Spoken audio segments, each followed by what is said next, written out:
È indispensabile per la popolazione, per il quartiere, è una cosa era una cosa proprio indispensabile perché tutte le persone che hanno un bisogno devono spostarsi tantissimo e perciò si trovano tutti in difficoltà. Perfetto. Per lei?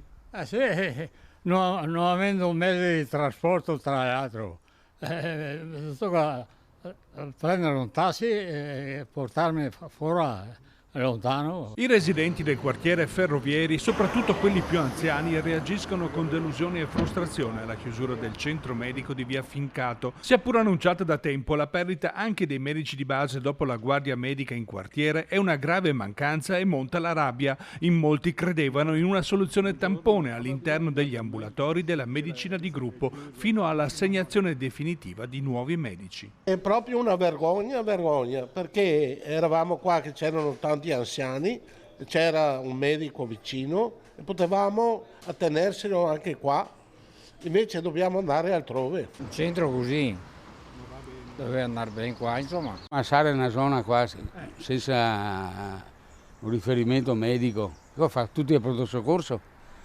perché la guardia medica se telefoni il 90% non ti risponde per 3 ore. È altro che grave, che guai.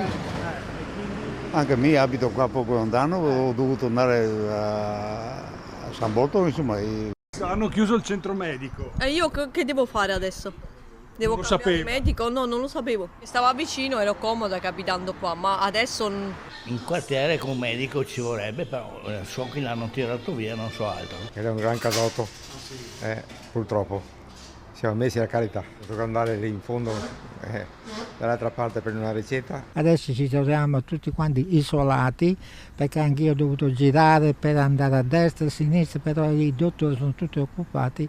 Io secondo me è un posto qui, oltre che le persone trovano il parcheggio, l'educazione la segretaria che c'era e tutto, e invece ci hanno tolto proprio il pane a tutte queste persone anziane, come vedi sono io, ho 87 anni e ho bisogno di avere un dottore vicino